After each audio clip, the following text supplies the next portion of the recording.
कहा जाता है कि व्यक्ति खाली हाथ आया है और खाली हाथ ही जाएगा, लेकिन ग्रंथों के अनुसार व्यक्ति की मृत्यु के बाद 5 चीज़ें उसके साथ अगले जन्म तक जाती हैं। आपने अक्सर लोगों को कहते सुना होगा कि मृत्यु के बाद व्यक्ति के साथ कुछ नहीं जाता। जो भी उस व्यक्ति से जुड़ी भौतिक सुख की चीज़ें हैं वह सब यहीं रह जाती हैं। अगर पुराण, वेद और बाकी धर्म ग्रंथों को देखा जाए तो उनमें स्पष्ट बताया गया है कि व्यक्ति की मृत्यु के बाद भी कुछ चीज़ें उसके अगले जन्म तक ले जाती हैं। कुछ चीज़ें ऐसी हैं जिनका भुगतान व्यक्ति के अगले जन्म में भी करना पड़ता है। तो आइए जानते हैं ऐसी कौन सी 5 चीज़ें हैं जो मरने के बाद भी व्यक्ति के साथ जाती हैं। इससे पहले, क्योंकि वीडियो काफ़ी ज़्यादा गंभीर होने वाला है, अगर आप हमारे चैनल पर नए हैं तो प्लीज़ इसको लाइक और सब्सक्राइब करना ना भूलें। ज्ञान व्यक्ति को भीड़ में सबसे अलग करता है। ज्ञान के बल पर आप अपनी एक अलग पहचान और लोगों पर छाप छोड़ने में कामयाब रहते हैं। इसलिए अपनी मृत्यु से पहले आप जितना ज्ञान ले लेंगे वह आपके बहुत काम आएगा। दरअसल ऐसी मान्यता है कि जीवित रहते हुए व्यक्ति को जो गुण सीख लेता है वह उसके साथ मृत्यु के बाद भी जाते हैं। इसलिए अपना समय खुद को अच्छा ज्ञान और गुण सीख में व्यस्त करें। श्री गीता में भी इस बात का जिक्र किया गया है कि ज्ञान और दान कभी नष्ट नहीं होता। धार्मिक ग्रंथों में बताया गया है कि कर्ज भी व्यक्ति का पीछा नहीं छोड़ता। अगर किसी व्यक्ति ने आपका भला किया है तो उसका ये ऋण जैसा ही मौका मिले उतार देना चाहिए। अगर आप किसी का ऋण नहीं उतारते हैं तो उसे जन्मांतर तक चुकाना पड़ता है, वह कर्ज उतारना पड़ता है।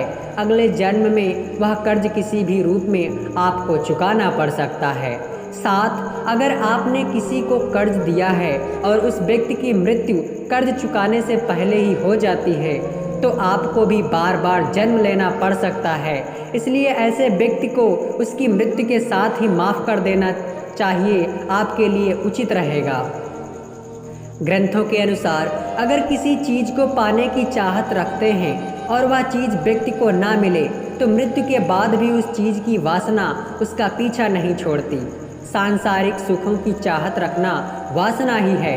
वासना को लेकर विष्णु पुराण में एक कथा भी मौजूद है।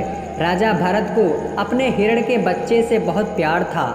उसी के बारे में सोचते हुए उन्होंने प्राण त्याग दिए। अगले जन्म में राजा को खुद हिरण रूप में जन्म लेना पड़ा।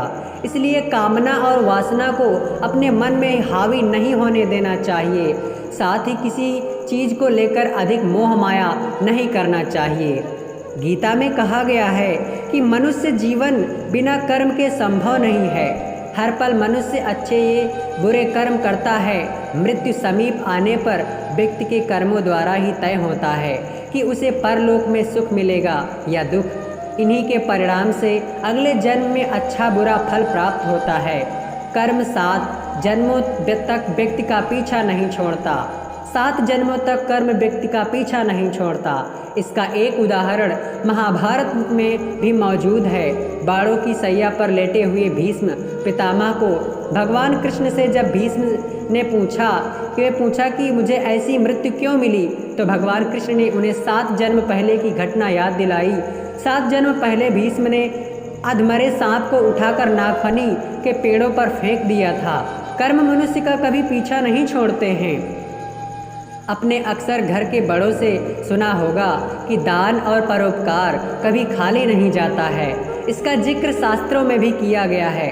जीवन में अगर कोई अपरिचित व्यक्ति आपकी मदद करता है तो इसका अर्थ है कि वह पिछले जन्म में आपके द्वारा किए गए दान और परोपकार को चुका रहा है। इसलिए दान पुण्य करते रहना चाहिए। यह व्यक्ति की मृत्यु के बाद भी उसके साथ जाते हैं। तो दोस्तों, कैसी लगी आपको यह जानकारी कमेंट बॉक्स में ज़रूर बताएं। आपका दिन शुभ हो।